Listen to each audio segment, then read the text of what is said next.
A game that's caught my attention recently is Final Fantasy XV. Seeing this game reminded me of what I love about modern Final Fantasy. It's experimentative, yet it usually tries to stay close to the tried and true mechanics of the franchise. It takes risk with setting without ever straying too close to reality or going too over the top. Now, while most Final Fantasy games recently have been fairly bleh, with the 13 series getting such remarkable scores as, oh dear god, and my miserable suffering already! And I'm pretty sure that only 20 people or so have played Final Fantasy XIV, but Final Fantasy XV has been looking pretty interesting so far, and, dare I say it, original. No, there already has been a more extensive demo called Episode Duscae,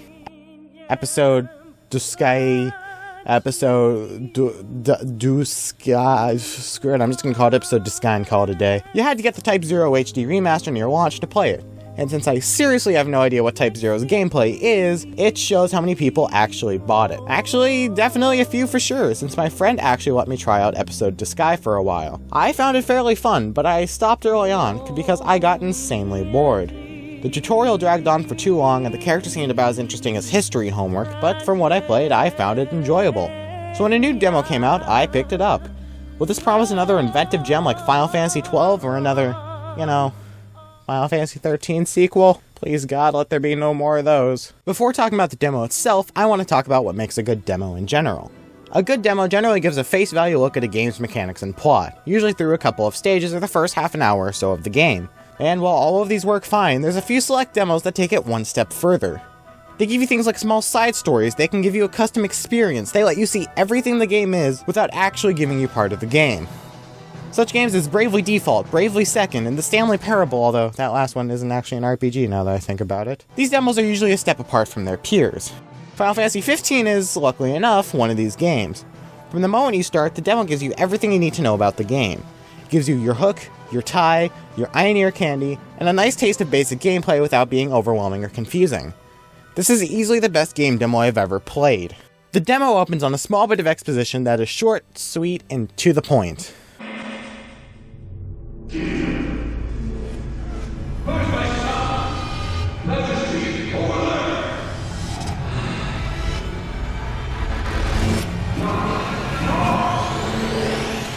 Right there, that's all I need for a hook.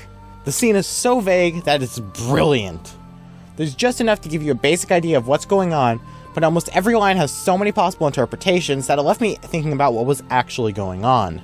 We're just a few seconds in, and already this demo is doing things that other demos don't. The demo takes place in a dream the main character Noctis is having, and as such it acts very interestingly. It's able to link together seemingly nonsensical and unrelated areas and events without seeming stupid or forced, which benefits this type of demo.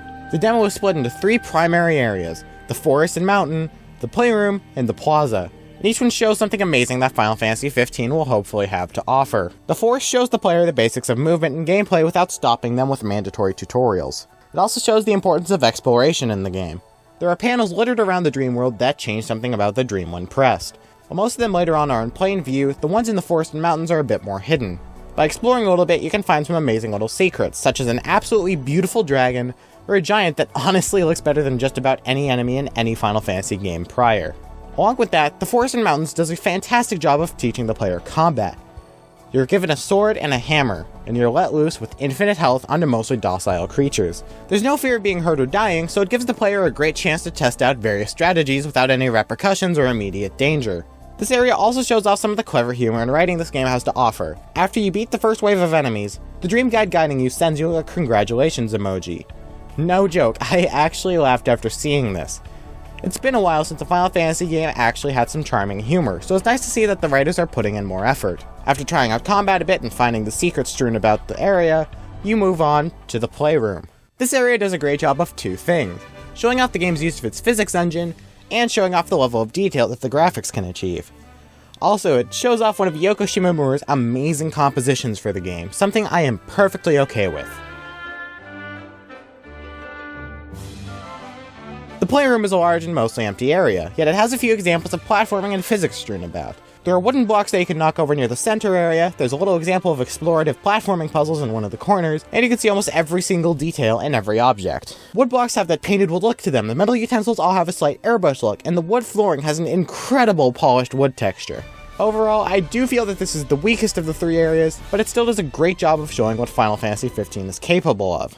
The last real area of the demo is Alticia Plaza. This area shows off the attention to detail that the designers have, and also gives us a chance to explore other areas in the visuals and gameplay that the forest and the playroom didn't show off. First off, you can change the weather in this area instead of just the time like the other areas. The weather changing in this area is something to marvel at. If you change from day to rain, you can see the ground slowly getting wetter, and from rain to dry, you can see everything getting a small amount of light reflection. A detail so subtle, I think half of the people who played the demo didn't even notice it. The second thing worth noting is the special panel that turns you into one of 3 of the game's enemies. Not only is this a great way to show what the non-nightmare enemies will look like, but it also shows off their basic attacks and shows that unlike these nightmares, they are a force to be reckoned with, killing almost every nightmare in a single attack. The last thing worth noting is a single panel tucked off into a corner that, when pressed, spawns soccer balls. Your guide tells you that these are Noctis' representations of a gift his father gave him, noting that Noctis mainly wanted them so he and his dad could play together. While that may not seem important now, it will be very clear why it's important in a minute. After that, you can grind to some enemies, find a few spells lying about, and just mess around with combat for a while. After going through the last portal, you end at the Citadel, in which you fight an Iron Giant. After getting the ever-loving crap kicked out of you, your guide turns you into the adult Noctis that you'll play as in the final game. You have a broadsword, the air sword, and a single-use fire spell. You also now have access to the warp feature and a real health bar. After training you throughout the rest of the demo, it's time to truly fight. You have health now. You can almost die, I guess. The enemy is relentless and will try and kill you, unlike the nightmares that just kind of bop about and occasionally attack. This is the perfect way to throw the player into combat after a long demo. You know what you're doing, but you don't know every mechanic, so it comes off as a bit of a shock to the system, but you can still muscle your way through it. This is genius. While I was already loving this demo, this small detail made it something else entirely.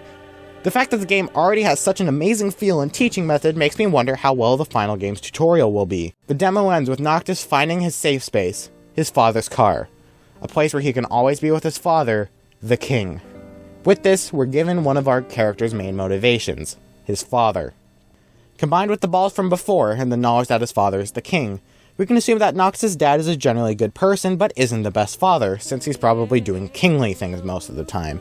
And Noctis, being a kid, just wants to spend his time with his dad, through any means necessary. In less than an hour, the player has been shown a basic plot point, amazing graphics, the importance of exploration, the physics engine, the graphical detail, the basics of combat, the more complex aspects of combat, the main character's motivation. Pretty much everything the player needs to know about the game. This has truly shown me that Square has been listening to its fans. They know they've done wrong, and they're trying to fix the series. And if the game is even half as good as this demo, I think that even the most alienated fans will be brought back into the magical world of Final Fantasy. Or I could be wrong, and we could be getting Final Fantasy XIII-4 instead. Hi, thanks for watching this video. If you enjoyed this video, then please feel free to send it around and maybe even subscribe. Or who knows, maybe even follow my social media account. But, you know, don't feel forced to. I don't want to feel like a dick or anything. But hey, if you're watching this to the very end, honestly, thank you. This video's been a long time coming. It's been 2.5 months. I've been busy with life. I made a few demo videos in the past, but they just haven't gone off as planned. And also, it's the end of Season 0. That's right, I'm no longer going to have the excuse that I'm just starting out. The channel's getting a full rebranding, there's going to be a new intro, there's going to be a new series, there's going to be generally the same style, but there's going to be a few things different. And who knows, maybe even you'll be excited for it after the 7 or 8 months it's going to take for me to actually finish it. If my current upload schedule is anything. But either way, thanks for watching, and have a fantastic day.